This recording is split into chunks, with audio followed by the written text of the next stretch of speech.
또 이렇게 뵈니까 좋네요. 제가 네 번째 왔어요. 옵니다. 예, 굉장히 많이 왔고, 그러니까 올 때마다 느끼는 건 뭐냐면, 그러니까 이 예수가족 우리 침례교회의 발전과 제가 함께하고 있다. 예, 정말. 예, 올 때마다 뭐가 바뀌어 있는데 이번에는 이 전자드럼이 와 있네요. 그때는 없었는데, 저번에 8월 때 없었는데. 그리고 올 때만 느끼는 건 뭐냐면 애가 커요. 우리 전사님의 애가 저번에는 이렇게 안고 있었는데 지금 막 걸어다니고 막 이런 거 보니까, 그리고 여러분들도 신앙의 성장을 좀 제가 보게 되고 그렇지 않습니까? 그래서 참 함께 하는 것이 얼마나 기쁜가 생각이 듭니다. 특별히 오늘은 제가 네 번째 왔지만 제가 어떤 느낌이 드냐면 전문 용어가 하나 있는데요. 저의 고를 빼먹고 있다. 네, 쥐어 짜고 있다. 그래서 네 번째 왔기 때문에. 네, 여러분 괜찮습니다. 저는 특강 주제가 100개 이상이 되기 때문에 얼마든지 더 고를 뽑아도 상관없습니다. 더 쥐어짜도 나옵니다. 그래서 오늘은 좀 다른 주제인데요. 제가 이제 고민해봤더니 저번에는 우리가 구원론 맞죠? 처음에 구원론 배웠고, 두 번째 사도신경 공부했고, 세 번째 교회론도 했었고, 오늘 이제 성령론을 하게 되는데, 제가 사실 이번 학기에 성령론 수업을 전공 선택 수업으로 개설을 했어요. 그래서 지금 계속 진행하고 있고, 저도 참 큰 은혜가 있어요. 이 성령에 대한 관점에 대해서는. 오늘은 크게 두 가지 정도로 보려고 합니다. 1부, 2부로 나눠서 1부는 성령 하나님에 대한 지식. 왜냐하면 이분이 누군지를 정확히 알아야 되거든요. 왜 그러냐면 이분에 대해서 되게 오해가 많고 왜곡이 많아요. 자기 멋대로 성령을 부려먹는 그런 게 너무 많기 때문에 그런 것도 좀 교정하고 좀 쉬겠습니다. 그 다음에 2부 때는 성령 하나님과 성화, 특별히 죄 죽이기 관련되어서 어떻게 우리가 죄를 대항할 수 있는가의 문제를 좀 보려고 합니다. 그래서 오늘은 1부는 총 4가지로 보려고 해요. 그래서 시간을 좀 잘 지키려고 합니다. 그래서 하나씩 보면 12분씩 볼 거예요. 그러면 48분이 나옵니다. 예, 명강사의 특징은 시간을 정확히 지킨다. 제가 그것이 성취되는 걸 보여드릴게요. 얼마나 정확히 제가 끝낼 수 있는지. 그래서 딱 48분 해가지고 정말 중요한 주제인데요. 이게 뭐냐면 성령을 인식하는 것에 대해서 배울 겁니다. 먼저. 그 다음에 오늘 첫 번째 1부에서 제일 중요한 내용은 성령이 인격체시다. 이 내용을 꼭 기억하세요. 이걸 배울 겁니다. 인격체이기 때문에 우리와 인격적인 교제를 하시고, 그리고 이분이 하는 모든 일들은 다 인격적 사역을 하십니다. 그러니까 이러한 내용들을 1부 때 기억하시고 넘어가면 좋을 것 같고요. 그래서 하나씩 살펴보도록 하겠습니다. 먼저 성령과 인식 부분인데요. 이 인식에 대해서는 여러분들이 꼭 알아야 되는 게 왜 그러냐면, 우리가 살아가는 데 있어서 가장 기초 지식이 인식이에요. 인식. 그러니까 내가 현재 있는가, 여러분들이 사람이냐 사람이 아니냐를 결정하는 게 하나 있어요. 여러분들 스스로 나는 현재 존재한다라는 인식을 하면 사람입니다. 이 가운데 다 인식하고 있죠. 여러분들이 현재 존재한다는 사실을 인식하잖아요. 근데 만약에 여기 앞에 강아지가 있다고 생각해봐요. 그럼 강아지한테 물어봐요. 강아지야, 너는 너가 존재하는 걸 인식할 수 있어? 그럼 뭐라 그럴까요? 하고 끝나겠지. 전혀 인식을 못해요. 왜냐하면 영혼을 가진 인간만 인식에 그냥 기능이 있어요. 인식. 그럼 우리는 성령을 인식할 수 있느냐의 문제입니다. 저는 이것을 요 갈대로 좀 보려고 해요. 바람이 부는 것. 지금 이제 오후 2시 32분인데 이 아름다운 시간, 와, 저기 밖에도 벚꽃이 많잖아요. 야, 여기 멋있다. 여러분, 벚꽃 구경 안 가고 여기 왜 있는 거예요, 여러분? 예, 제가 어제 다른 집회를 가가지고 거기 이제 지방을 돌면서 거기도 벚꽃이 쫙 있더라고요. 바람이 부니까 쫙 그냥 소리가 나면서 벚꽃이 후루룩 떨어지면서, 이게 인식이에요. 바람을 인식하는 거거든요. 제가 왜 이런 말씀을 드리냐면, 성경에서 이 성령을 묘사할 때 뭐라고 묘사하냐면 바람이라고 묘사해요. 이 본문을 함께 한번 읽어볼까요? 요한복음 3장 8절. 하나 둘 셋. 바람이 임의로 불매 내가 그 소리는 들어도 어디서 와서 어디로 가는지 알지 못하나니 성령으로 난 사람도 그러하니라. 여기서 오늘은 이 본문에서 크게 세 가지의 동사와 이런 표현들을 좀 보려고 하는데, 첫째는 임의로라는 표현이에요. 임의라는 것은 헬라어로 thero라고 하는데 영어로 하면 desire, wish, will이에요. 즉 성령을 바람으로 빗대어 하는데, 성령은 자신이 원하는 대로 부는 거예요. 이 개념이 굉장히 중요합니다. 왜냐하면 한국 교회는 생각보다 성령을 부려먹어요. 그래서 저는 이런 가사 있어요. 찬양 가사 중에 성령이여 오소서. 그럼 우리가 오라고 한다고 옵니까? 이게 성령을 마치 굴종적으로 대하는 거예요. 성령이여 와요 오소서 막 기도해. 성령은 임의로, 즉 자신이 desire, 자신이 원하면 오시는 거예요.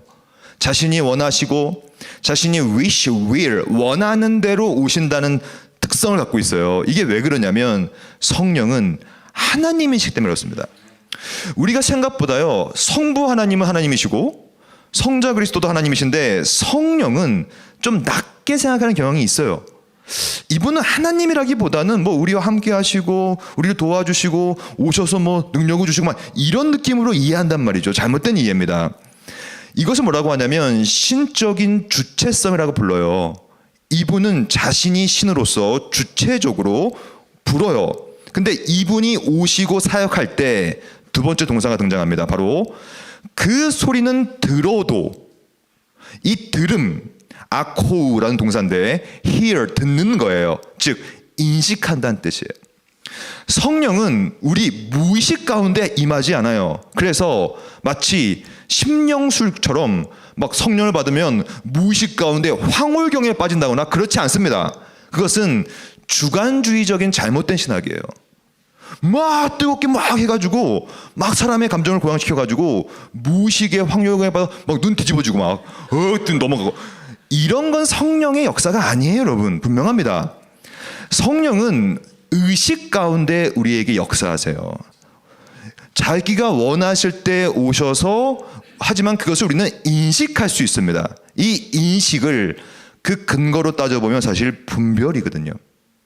성령의 사역은 분별을 해야 돼요. 분별. 근데 여기서 들어도 인식은 하지만 세 번째 바로 어디서 와서 어디로 가는지는 우리는 알지 못해요. 헬러로 오이다, no understand이라는 뜻이에요. 즉 정리해 보겠습니다. 이 본문이 말하는 바는 뭐냐면 성령이 기본적으로 당연히 본성적으로 하나님이시며 그래서 그분이 원하실 때 오시고 사역하시고 그분이 원하실 때 불고라는 표현이 등장하고 하지만 그분이 사역을 하신다면 이제 우리는 그분을 인식할 수 있습니다. 들을 수 있죠. 듣고 깨달을 수 있고 하지만 그것을 온전히 알 수는 없다. 즉 성령은 그러므로 신비의 영역입니다. 그거 기억하세요. 하나님에 관련된 모든 사안과 신학의 개념은 사실은 영원한 것이며 굉장히 우리가 이해할 수 없는 incomprehensive한 것, 즉 불가해하다는 거예요. 어디로 와서 어디로 가는지 알지 못하기 때문에 성령으로 난 사람도 그러하리라라는 얘기를 하고 있어요. 저는 오늘 제가 바빙크 좋아하잖아요. 제가 기억나시죠? 헤르만 바빙크. 제가 사실 2부 때는 바빙크 말씀 드릴 거고 1부 때는 또 제가 좋아하는 신학자 한 분을 소개시켜 드리려고 합니다. 누구냐면 여러분 아마 들어봤을 수도 있어요. R.C. 스프롤이라는 분이에요. R.C. 스프롤 굉장히 유명한 신학자인데 개혁주의 신학자입니다. 이분이 이제 베스타라고 하는 아내를 두고 R.C. 스프롤 근데 안타깝게도 빨리 돌아가셨어요. 제가 2017년에 제가 유학 마치고 한국 돌아왔었을 때인데 이분이 소천했다는 소식을 듣고 제가 눈물을 흘렸을까요? 안 흘렸을까요? 거의 나올 뻔했어요. 눈물. 진짜 눈물이 거의 나올 뻔했어. 왜냐하면 제가 정말로 좋아하는 신학자인데 왜 그러냐면 이 R.C. 스프롤이 굉장히 글을 선명하게 씁니다. 깔끔하게 써요. 저는 원래 깔끔하고 선명한 거 좋아하기 때문에 글이 깔끔해요. 그래서 이분이 쓴 책이 하나 있는데 물론 엄청 세게 썼어요. 그 중에 한 책이 있어요. 바로 성령이라는 책이 있어요. 번역되어 나온 책이 있습니다. 그 책을 좀 중심으로 일부러 진행하겠습니다. 이 책을 읽어보면 어떤 말을 하고 있냐면 스프롤이 자기 아내와 대화하는 것이 등장해요. 그래서 원래 이 베스타라고 하는 아내는 예수를 믿지 않은 사람이었어요. 근데 R.C. 스프롤을 만나서 전도를 받아가지고 계속 성령을 간구하고 기도하고 말씀 보고 이랬단 말이죠. 근데 갑자기 어느 날 자신의 아내, 불신자였던 아내가 갑자기 이런 말을 하기 시작했다는 거예요. 어떻게 말했냐면 이렇게 말했습니다.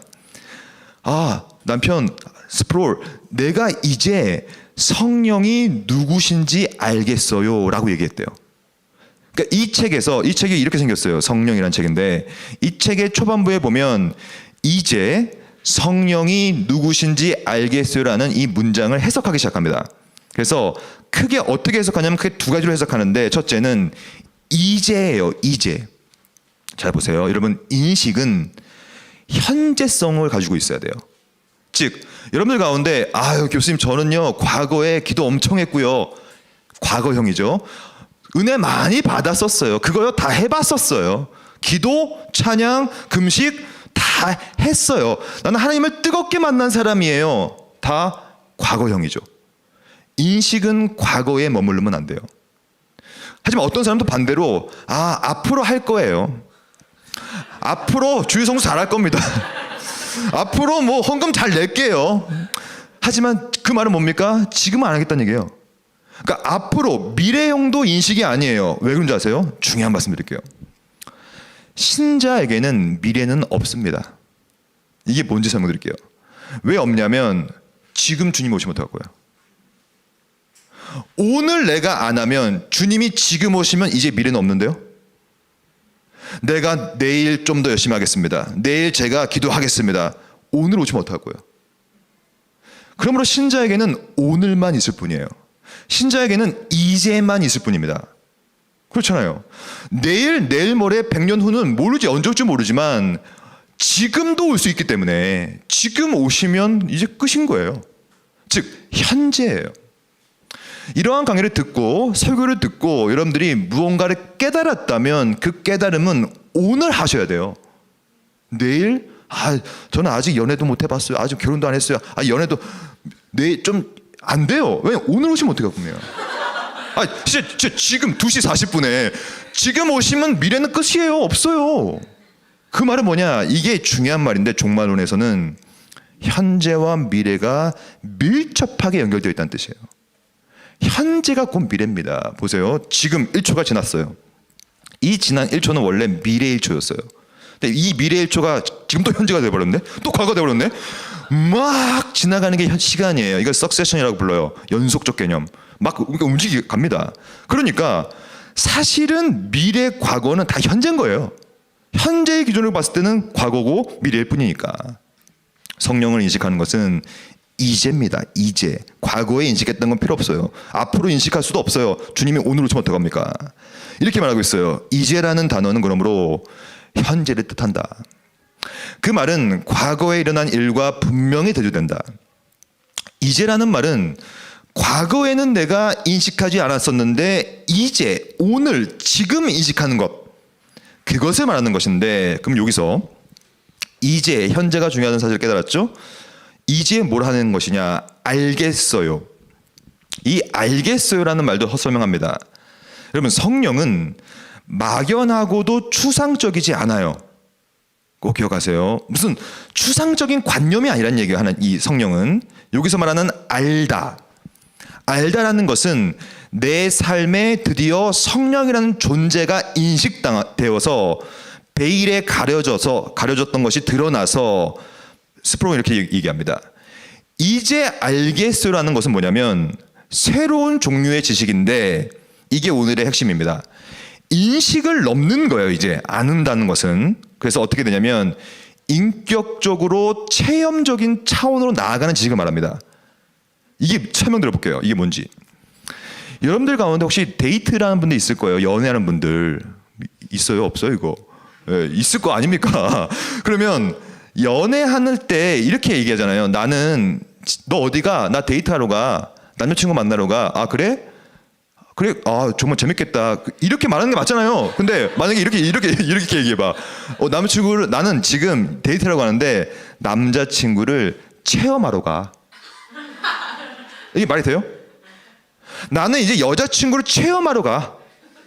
여자친구를 인식하러 가. 이게 말이 안 되잖아요. 즉 성령을 대할 때는 그러므로 인식과 체험의 개념은 어디까지 발전되게 되냐면 바로 따라해 봅시다. 교제. 그리고 이 교제를 좀 더 좋은 말로 바꾸면 따라해 봅시다. 사귐. 저는 이 사귐이 맞다고 봐요. 우리가 여자친구 남자친구를 만날 때 체험하는 것도 아니고 인식하는 게 아니라 그와 교제하고 사귀러 가는 거잖아요. 사귐이 있는 거예요. 사귐. 이 사귐이라는 것은 근거가 뭐냐면 인격적인 존재여만 하는 거예요. 그래서 여기 나와 있어요. 인식 차원을 넘어서서 인격적이고도 체험적이지만 결국엔 이거는 교제요, 사귀는 거거든요. 그러면 이 교제와 사귐, 즉 성령의 존재를 인식하고 그분과 사귀고 그분과 함께 경험하는 존재는 어떠한 특징을 가지느냐, 그것이 바로 영적인 사람이 되는 것인데, 영적인 존재와 사귀기 때문에 이렇게 말하고 있어요. 증거가 있어요. 여러분들이 지금 성령과 사귀냐 사귐이 없느냐를 결정하는 하나의 기준이 있습니다. 뭐냐면 맨 밑에 보면 우리는 성령의 중생, 사귄다는 얘기예요. 성령과, 즉 영적 거듭남의 역사를 통해서만이 영적인 분별력을 가질 수 있다. 즉 성령을 받았다, 이런 표현이 있어요. 저는 성령을 받았다는 표현을 별로 좋아하지 않습니다. 성령 세례라는 말도 별로 좋아하지 않아요. 성령은 받는 개념이 아니라 성령이라는 인격적인 존재가 우리와 교제하고 사귀고 우리 안에 내주하는 개념이거든요. 그러니까 이 내주라는 개념이 더 좋아요.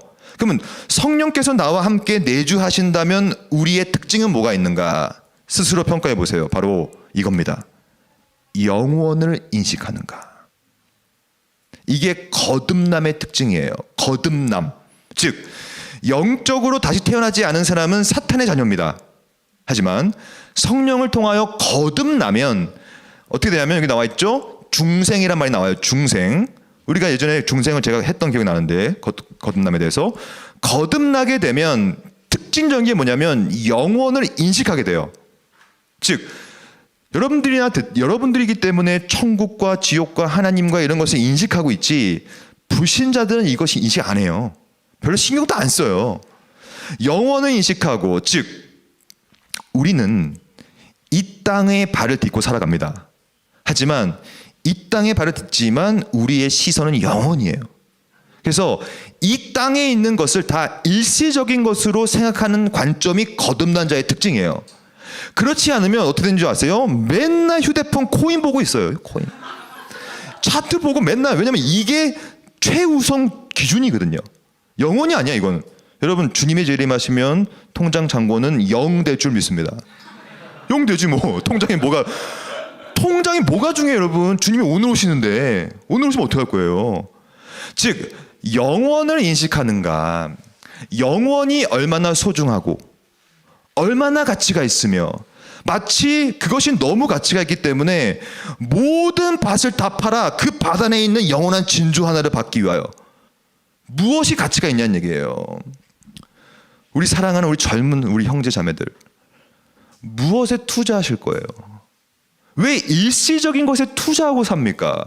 그리고 일시적인 것에 투자하는 건 오케이, 근데 그것이 잘못됐을 때 왜 내 목숨을 바치고 버리고 우울증에 빠지고, 어차피 일시적인 것인데 왜 그래요 도대체? 우리가 투자할 건 뭐냐면 영원이에요. 여러분 영원이라는 것은요 단순히 끝이 없는 게 아니에요. 그건 당연히 끝이 없는 것이고 아예 차원이 다른 영역으로 우리가 들어간다는 개념이거든요. 그리고 그것은 말 그대로 영원인데 과연 우리의 투자 가치는 어디에 있냐는 얘기죠. 스스로 고민해 보세요. 나는 과연 영원을 인식하는가? 만약에 여러분들이 영원을 인식하는 마음이 있다면 여러분들은 거듭난 존재이기 때문에 축하드립니다. 박수. 진짜. 여러분 이거는 여러분과 저는요 이미 예수를 믿고 거듭났던 경험이 있고 그렇게 살아가고 있기 때문에 이 말이 별거 아니라고 느껴질 거예요. 하지만 거듭나지 않은 존재는 영원을 인식하지 않아요. 신경도 쓰지 않아요. 관심을 가지지 않아요.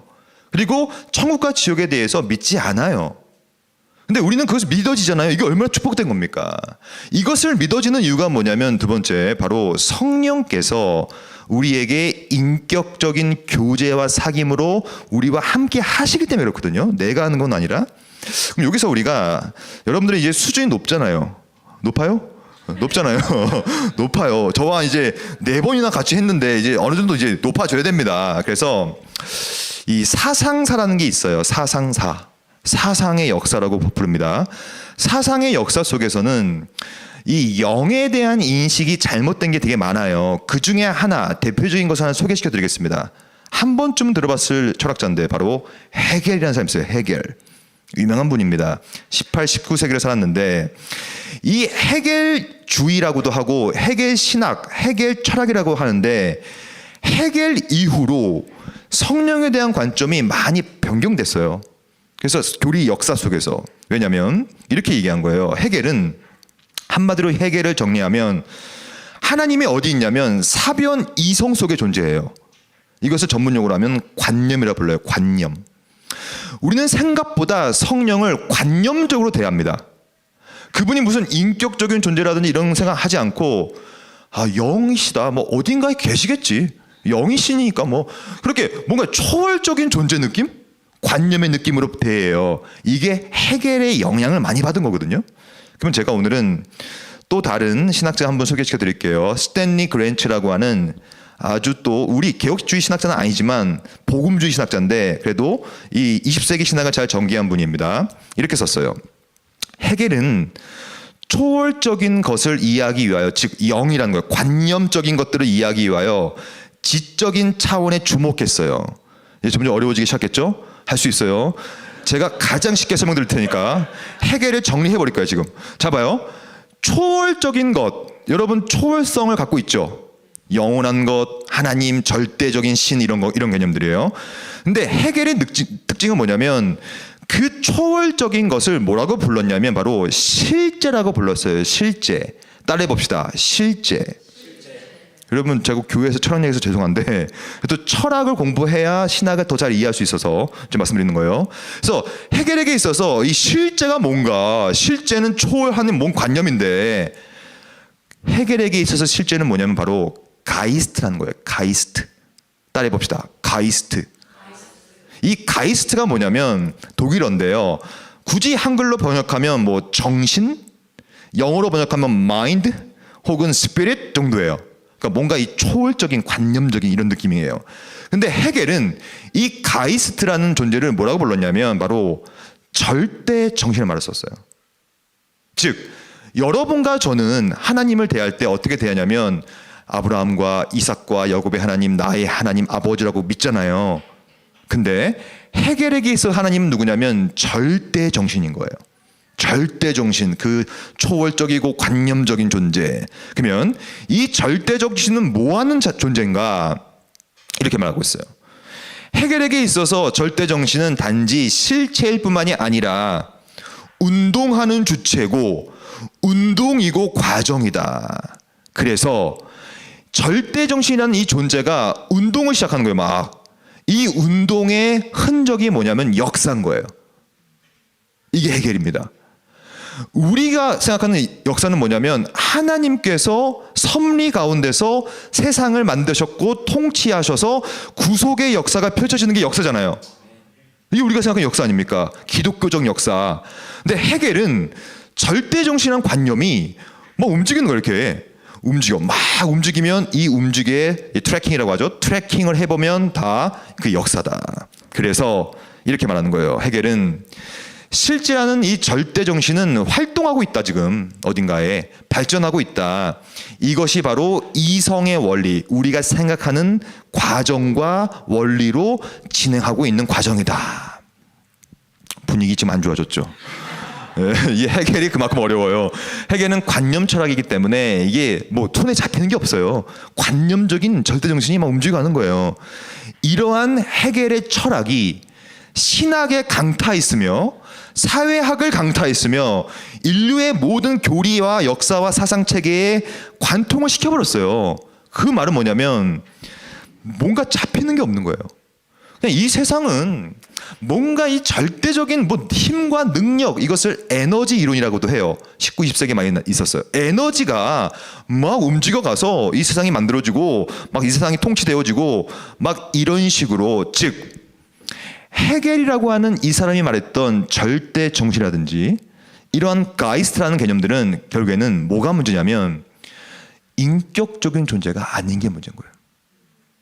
그냥 뭐 절대적인 건 맞는데 뭔가 좀 관념적이고 눈에 잡히지 않고 나와 뭐 사귀지 않고 교제하지 않고 말을 걸지 않아. 자기 멋대로 그냥 살아가는 거예요. 그냥 왔다 갔다 하면 그게 역사야. 그렇기 때문에 독일 나치즘 아시죠? 나치들이요. 왜 유태인들을 막 학살한 줄 알아요? 나치 가운데는 어떤 게 팽배했냐면 이런 해겔 변증학적 철학이 가득했어요. 그러니까 이 세상은 가이스트로 쭉 움직여 가는데 몇 명 죽여도 상관없다. 즉 이렇게 따져보면 개인이 희생당하는 개념이에요. 그게 궁극주의요 제국주의입니다. 이해가 되시려나 모르겠네. 예, 뭔 얘기인지 알죠? 즉, 큰 어떠한 존재가 확 움직여 가버리기 때문에 몇 명 정도 희생해도 문제 없다 정도로 쳐버리는 거예요. 즉, 인격적인 관계성, 언약적인 관계성, 한 영혼을 천하보다 귀하게 여기는 그 마음이 없어질 수밖에 없는 거예요. 절대 정신이 막 자기 멋대로 움직여 가버리니까. 그래서 스프롤이 다시 이런 말을 쓰는 거예요. 스프롤은 해겔 말은 쓰지 않았지만 제가 해겔을 좀 덧붙여 본 거예요. 하지만 아까 베스타, 스프롤의 아내 베스타가 성령이 무엇인지를 알겠으라고 말하지 않았다는 것은 의미심장하다. 즉 베스타는 성령이 무엇인지 내가 알겠으라고 하지 않았어요. 오히려 누구시라고 얘기했어. 즉 절대 정신은 인격체가 아니므로 그것이에요. 존재가 인격적인 존재가 아니란 말이에요. 하지만 베스타가 인식한 존재는 누구냐면 누구였어요. 누구. 즉 베스타가 자신의 삶 속에서 최초로 경험한 성령 하나님에 대한 인식은 인격적인 임재였는데, 그래서 스프롤은 정확히 말합니다. 성경은 성령을 it이라고 부르지 않아요. 그것, 추상적인 힘이라든지 세력이라든지 사물로 절대 지칭하지 않습니다. 오히려 성경은 계속해서 그라고 불러요. 그. 왜냐하면 성령은 인격체이기 때문에 그렇습니다. 그리고 인격체의 특징은 뭐냐면 알고 의지를 품고 개성이 포함돼요. 그리고 인격체는 정확한 자신의 지성과 의지와 개성에 근거하여 의도를 갖고 행동합니다. 그것이 인격체예요. 즉, 이 휴대폰은 인격체가 아니므로 그렇게 할 수가 없어요. 여러분, 이 인격체가 아닌 존재는 죄를 질 수 없어요. 너 죄 졌니? 쟤 말도 못해. 애는 인격체가 아니니까. 하지만 인격체만 지성과 의지와 이런 것들을 포함하고 있는 거거든요. 물론 성령이 죄를 진다는 얘기는 아닙니다. 인격적인 개념을 말하고 있는 거예요. 추상적인 힘, 절대 정신, 관념적인 하나님 이런 거 어떠한 일을 행하는 의도가 있을 수가 없어요. 의도는 인격적인 존재만 갖게 되는 거거든요. 그래서 성경은 이렇게 말하고 있어요. 저는 이 본문이 되게 중요하다고 보는데요. 왜냐하면 그리스도께서 하늘로 올라가시기 전에 누구를 소개했습니까? 성령을 소개합니다. 성령을 딱 소개하시는데 이렇게 소개했어요. 만약에 여러분들이 지인에게 누구를 소개할 때 뭐라고 소개합니까? 가장 중요한 요소를 소개시켜 주겠죠. 이 사람은 지금 어디 살고 몇 살이며 무슨 직장이 다니고 성격은 뭐고 이런 거 중요한 특징을 말할 거 아닙니까? 똑같아요. 예수님께서 성령을 처음 소개하는 장면입니다. 내가 아버지께로부터 너희에게 보낼 보혜사가 있는데 그분의 이름이 누구냐? 진리의 영이다. 은사의 영이라고 부르지 않았어요. 방언의 영, 신유의 영 이런 말 쓰지 않았어요. 진리의 영이다. 그리고 그 진리의 영을 뭐라고 말했냐면 에케이노스, that person이에요. 즉 그 진리의 영은 어떤 존재가 아니라 그냥 어떤 추상적인 존재가 아니라 바로 그야. 그가, 인격적인 그가 나를 증언할 거야. 이해하고 계시죠? 성령을 인격체로 보고 있는 논지를 펼치고 있는 겁니다. 인격적인 존재이기 때문에 이분은 이제 우리가 뭐 하냐면 세 번째, 교제를 시작합니다. 인격적이기 때문에. 우리를 폭력적으로 막 끌고 가지 않아요. 성령은.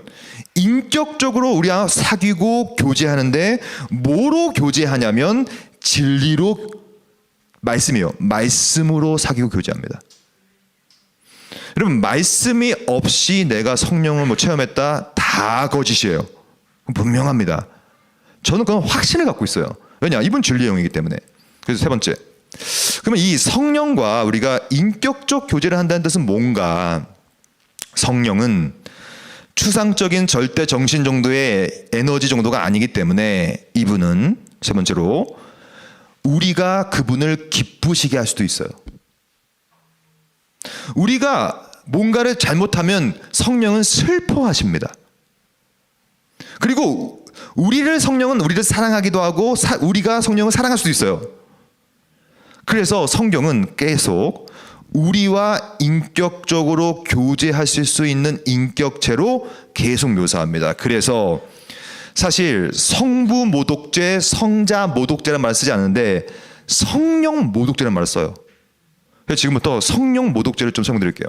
성경은 이런 말을 많이 씁니다. 히브리서에 보면 성령을 모독하는 죄에 대해서 나오는데 모세의 법을 폐한 자도 두세 증인으로 말미암아 여김을 불쌍히 여김받지 못하고 죽었거는 하나님의 아들을 짓밟고 자기를 거룩하게 한 언약의 피를 무정한 것으로 여기고 은혜의 성령을 욕되게 하는 자라는 말이 나와요.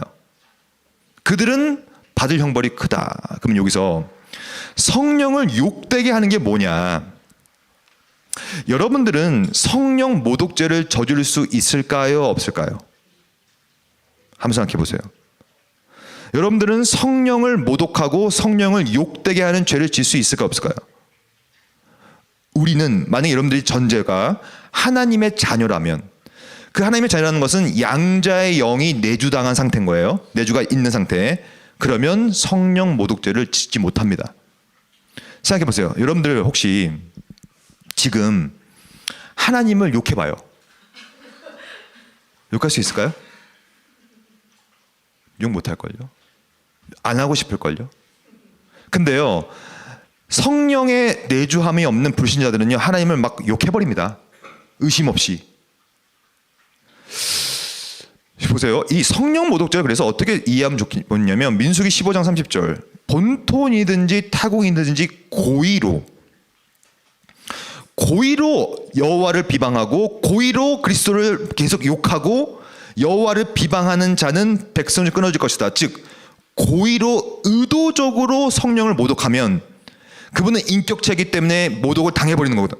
그렇게 되면 여호와가 비방되어서 백성이 끊어진다라는 얘기를 하고 있는 것이죠. 즉 여러분들은 고의로 성령을 욕되게 할 수가 없어요.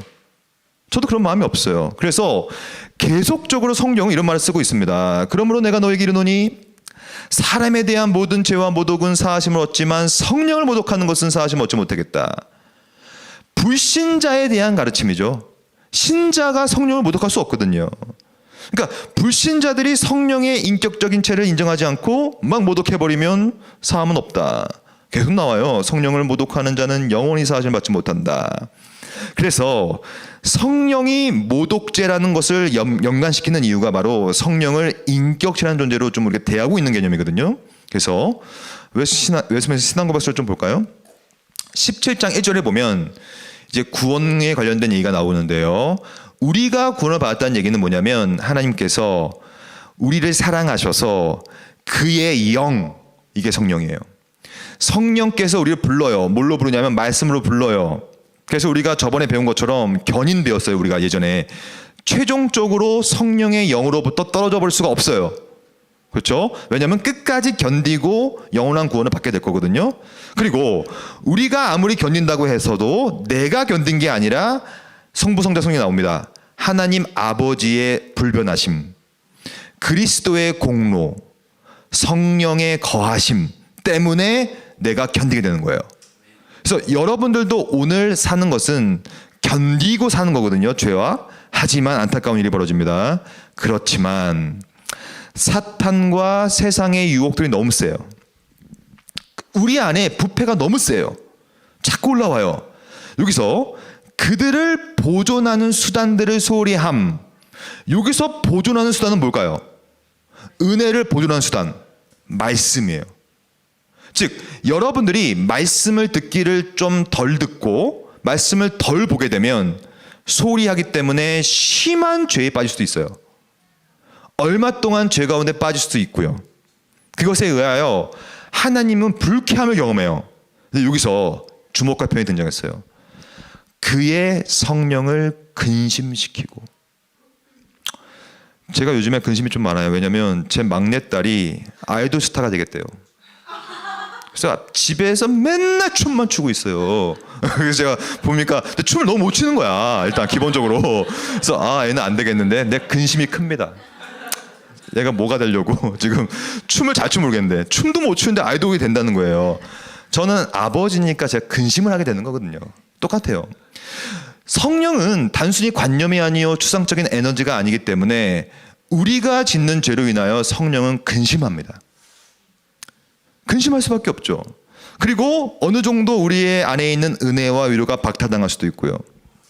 우리 마음이 굳어져서 양심이 상하고 결국에는 일시적인 심판들도 우리가 받을 수 있게 되는 거거든요.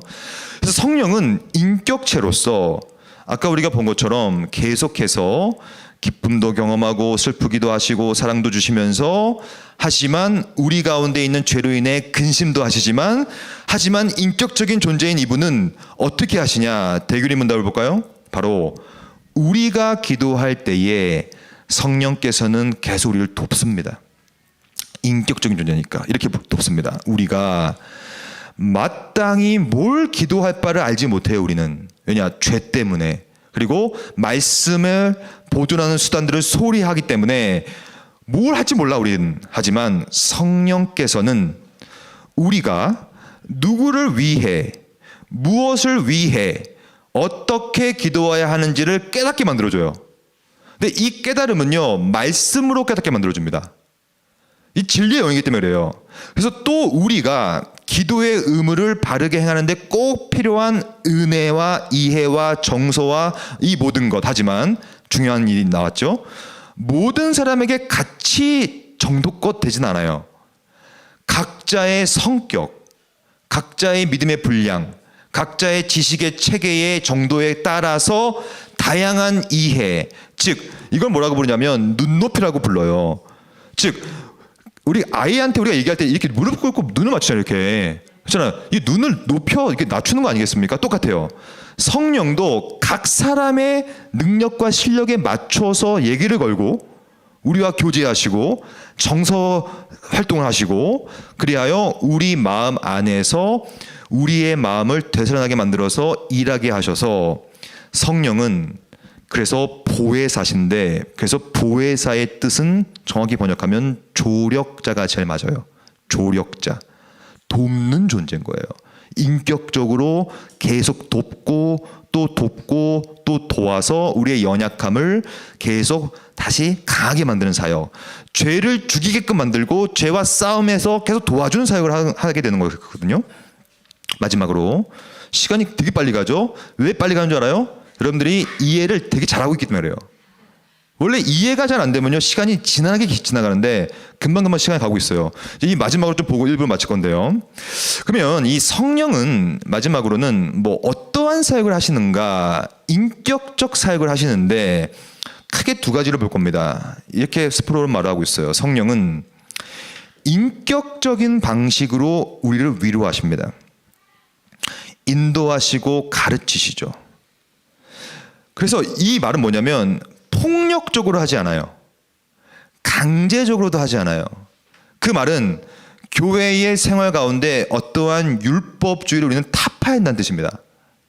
강제로 하게 만드는 모든 행위는 다 율법주의예요. 하지만 성령의 역사는 그렇지 않습니다. 자발적으로 기쁨으로 하게끔 만들어요. 인격적으로. 성경에 따르면 성령님께서 하시는 이 인격적 활동은 뭘 포함하냐면 우리의 지성. 제가 우리 예수가족 침례교회에 왜 4번이나 왔냐면 지성 때문에 온 거예요. 사실 최소한 알아야 되거든요. 뭐가 뭔지는 알아야 될 거 아닙니까? 알면 그 알에 근거하여 인격적인 성령께서 여러분에게 의지를 불어넣어줘요. 그래서 의지와 감정, whole person이라고 하는 전인의 개념을 불어넣어줘서 뭐까지 주시냐면 그것을 할 수 있는 능력까지 주십니다. 여러분들이 뭔가 했다고 해서 여러분들이 한 건 아무것도 없어요. 왜냐? 우리는 전적 무능력, 능력이 없어요. 뭔가를 했다면 그 뭔가는 다 성령의 능력으로 한 거거든요. 왜냐하면 성령은 살피세요. 그리고 선택하세요. 계속 계시하세요. 계속 훈계하세요. 근데 다시 한번 아까 우리가 봤던 거 볼까요? 여기 중요한 3번째 줄. 보존하는 수단. 이게 말씀이에요. 말씀이라는 수단을 통하여서만 하기 때문에, 즉 쿤베르브라고 해서 성령은 말씀과 함께 역사하거든요, 무조건. 그래서 만약에 여러분들이 성령의 위로를 받고 싶으시면 말씀 안에 거하시기 바랍니다. 이건 직무유기예요. 내가 말씀 안에도 없는데 자꾸 성령이 오세요, 빨리 나 좀 위로해. 이게 뭐야 이게? 갑을 관계가 바뀌었다는 거 아닙니까? 내가 갑이 되고 성령이 을이 돼버렸어요. 빨리 와서 나 좀 위로해봐요. 좀 나를 좀 인도 좀 해봐요. 여러분, 이런 기도하면 안 돼요. 나 이거 안 하면 나 떨어집니다. 나 이거 안 하면 나 이거 안 됩니다. 이런 기도를 하지 마세요. 성령을 왜 협박하고 겁박합니까? 안 돼요. 성령은 말씀 안에 있을 때 성령께서 우리를 위로하시는 거예요. 인도해 주시고 가르치신다. 이 인격적인 방식. 저는요, 20세기는 성령 운동의 시대였다고 보면 돼요. 굉장히 전 세계적으로 성령 부흥 운동이 벌어졌고 성결주의 운동. 근데 문제는 뜨겁게 기도하고 찬양하고 기도원 문화. 여러분, 저도 기도원은 엄청나였습니다, 어릴 때. 근데 기도원에 가면 이런 일이 벌어져요. 넘어지고 그냥 막 그냥 다 넘겨버립니다. 그냥 기본적으로 확 넘어요. 지금 뭘 던지고 있냐면 성령을 던지는 거예요. 불 받아. 이거 하는 겁니다, 이거. 저는 어릴 때 이런 걸 진짜 많이 봤고, 저는 기도원을 진짜 많이 다녔거든요. 근데 저도 이제 여기는 미국이겠지만 제가 한국 기도원에 가면요, 이런 일이 많이 있었어요. 근데 제가요, 내가 안 넘어가는 거야. 제가 어릴 때 어떤 마음이 들었냐면 자괴감이 들었어요. 나는 성령을 받지 못하는구나. 나는 하나님께 날 버리셨구나. 왜 다 넘어가는데 난 안 넘어가지? 라는 생각이 들었단 말이죠. 잘 보세요. 이분은 이제 거의 투수야. 뭘 던집니다. 이렇게 후 던지면 그냥 막 다 넘어가지. 이보다 더 신령한 분이 계십니다. 어떤 분이냐면 이분은 기본적으로 옷자락으로 다 넘겨. 옷자락. 엄청난 분이 내가 소개시켜 드릴게요. 다 넘어가지. 완벽하죠? 주님의 옷자락을 만지는 것도 아니고 이건 뭐야 도대체. 근데 그 뒤에 잡는 살까지 넘어가잖아요. 그러니까 이런 식으로 성령의 역사와 운동을 희화화해 버렸어요. 이게 무슨 인격적인 방식입니까? 여러분, 이렇게 넘어지는 것에 인격적인 교제가 있어요? 이게 뭐야? 사실 저도 하도 안 넘어가가지고, 저도 남들이 넘어가니까 그런 척 함께 넘어갔던 기억이 나요. 왜냐면 안 넘어가면 나는 이상한 사람인 것처럼 보이니까. 인격적인 방식이 아니죠. 여러분, 지금 미국에 가면, 에즈베리에 가면 대부흥 운동이 벌어지고 있습니다. 있다고 합니다. 근데 저는 에즈베리 대부흥 운동에 대해서 신학적인 유보적 입장을 취하고 있어요. 왜 그러냐면, 잘 보세요. 저는 그것 다 거부하는 게 아닙니다. 오해하지 마시고. 저는 성령 하나님은 이 네 가지로 이해한다고 봐요. 이걸 좀 설명드리고 우리가 좀 칠 건데요. 성령 하나님에 대한 이해는 그분이 일을 하실 때는 질서 가운데 하실 거라 믿습니다. 질서. 모든 것을 품위 있게 하고 질서 있게 하라. 일단 기본적으로 질서가 없어요. 무슨 이게 뭐야? 전혀 질서가 없고요. 그냥 왜 하는지도 모른 채 넘어가고, 질서가 없고요. 두 번째, 말씀의 사역이 성령의 사역입니다. 왜냐하면 요한복음에서 그는 진리의 영인데 말씀이 없는데 왜 넘어가고 왜 이렇게 뜨거워집니까, 우리가? 여러분, 말씀을 모르는데 뜨거워지면요, 무조건 경계하세요. 성령이 주는 감정의 확률이 굉장히 높습니다. 더 큰 문제는 뭐냐면, 여러분, 성령의 사역은요, 일상의 사역이 돼야 해요. 제가 에즈베리 부흥운동을 경계하고 유보적 입장을 취하는 이유가 뭐냐면, 거기에 2주 동안 모여 있었대요. 집에도 안 가고 막 밤새도록 기도하고 찬양했다는 거예요. 그러면 뭐가 문제냐면, 그렇게 하고 집에 돌아가잖아요. 허전함을 느낍니다. 공허함을 느껴요. 이게 문제인 거예요. 여러분들이 기도원에 올라가 보세요. 뜨겁게 기도해 보세요. 그리고 일상으로 내려와 보세요. 뭔가 밋밋함을 느낍니다. 그건 안 돼요. 왜냐하면 성령은 우리의 일상의 영역에서 늘 내주하고 역사하시고 교제하는 영이지, 특정한 시간과 공간에서 확 하는 영이 아니에요. 저는 이것을 어떻게 좀 이야기하려고 하냐면, 여호수아서를 보면요, 이스라엘 백성들이요, 광야에서 만나를 먹습니다. 그럼 만나는 뭐냐면 비상섬이라는 거예요. 특수한 기적입니다. 근데 놀라운 것은 뭐냐면 가나안 땅에 들어갔어요. 들어가고 나서 성경은 이렇게 기록하고 있어요. 그 땅의 소산물을 먹은 다음 날에 만나가 그쳤으니. 이제 이스라엘 백성들은요, 비상섬이라고 하는 만나를 먹고 살지 못해요. 이제는 자기가 씨를 뿌려야 돼요. 자기가 힘들어서 비료 주고 물 줘야 돼요. 농사가 얼마나 힘듭니까? 그래서 가나안 땅에 있는 소출을 먹느니라 라는 본문이 등장해요. 이게 일상의 영성이에요. 여러분, 성령의 사역을 오해하지 마세요. 뭐 너무 실용주의에 빠져 있어요. 내가 한탕 한번 제대로 은혜 받아볼까? 그런 게 어디 있습니까? 한탕 은혜 받는 거 없어요. 일상 속에서 소출을 먹는 거예요. 평생 죽도록 노동해야지. 그래야 먹지. 뭐 가만히 있어서 만나 좀 주세요. 절대 안 주죠. 왜냐? 만나는 그쳤더니. 성령은 여러분들의 평소의 주일 예배 때 사역하시는 것이지, 뭐 저기 기둥 올라가서 한 번 받는다? 너무 그건 값싼 은혜에 불과합니다. 더 중요한 것은 네 번째인데요.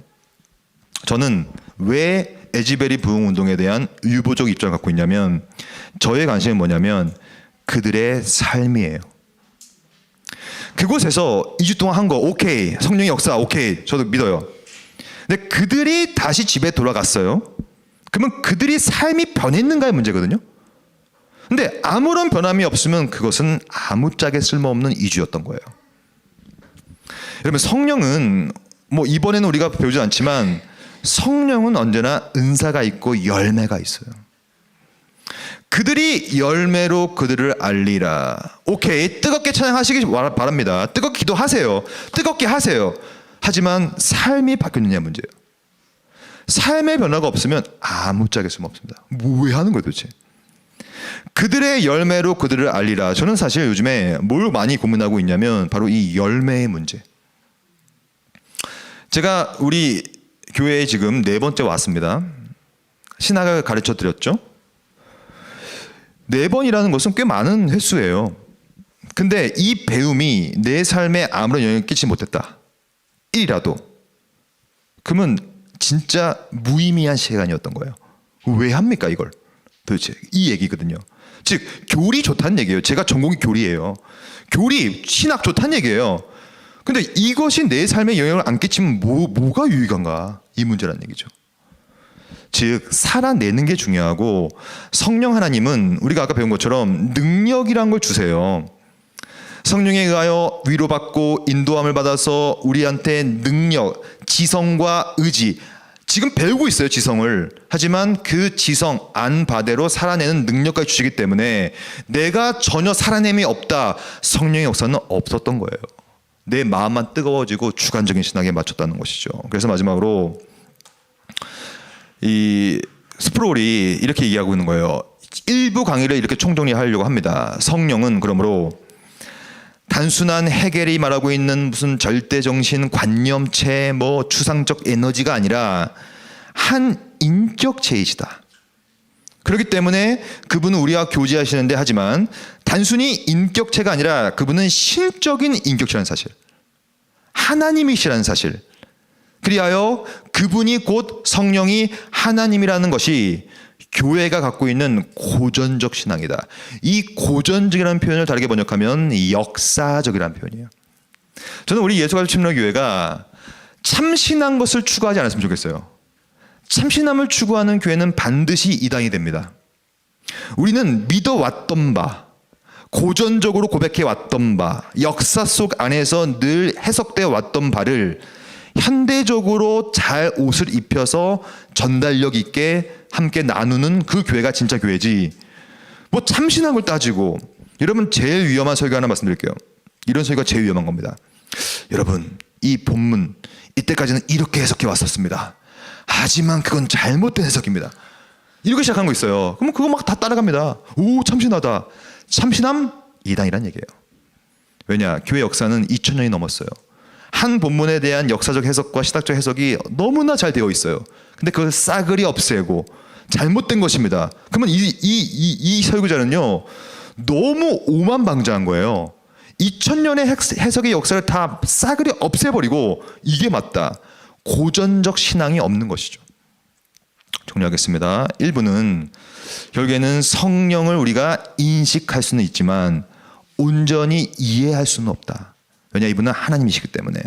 그리고 그분은 인격체로서 우리와 사귀려고 노력하시고 교제하려고 노력하지만 그 보존하는 수단은 유일한 것은 진리의 말씀뿐이다. 말씀을 버리고 성령과 함께 교제한다? 거짓말이고요. 불가능한 얘기입니다. 그리하여 성령은 계속해서 우리를 위로하시고 계속 보살펴 주심을 통하여서 우리에게 능력을 주시는데 그 능력은 이 네 가지의 기준 하에서 우리에게 주어지는 참된 열매들이다. 중요한 것은 일상에서 살아내시고 삶을 변화시키는 삶. 마지막으로 그러면 변화는 어떻게 하는 것이냐? 여러분, 변화는 확 되는 게 아니에요. 꼭 기억하세요. 변화는 평생 동안 예수를 믿기 전과 후가 하나만 바뀌어도 성공이에요. 여러분, 사람은 그렇게 쉽게 안 바뀌어요. 어떤 사람들은요, 너무 지나치게 확 바뀐다고 생각하기 때문에 기대를 하죠. 그러니까 상처받는 거예요. 왜 전적 타락을 이해 못합니까? 성령이 임재해도 우리가 확 바뀌지 않아요. 겨우겨우 바뀔 정도인데 그래도 다시 돌아가서 심히 아까 봤잖아요. 우리가 성령께서 불쾌함도 느끼고 막 근심되는 거야. 왜냐? 부패하니까 우리는. 하지만 여전히 싸우는 것, 이게 바로 우리가 2부 때 배울 성화라는 거예요. 1이라도 바뀌는 것. 1도 안 바뀔 수 있는데 그래도 바뀌지 않으면 거듭남이 없었던 거예요. 거듭났다면 1이라도 바뀌기 때문에 중요한 말이 나와 있어요.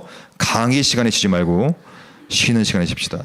Father in heaven, the creator of the universe. 알파 오메가 역사의 주관자 머지않아 다시 오실 가장 위대하신 왕.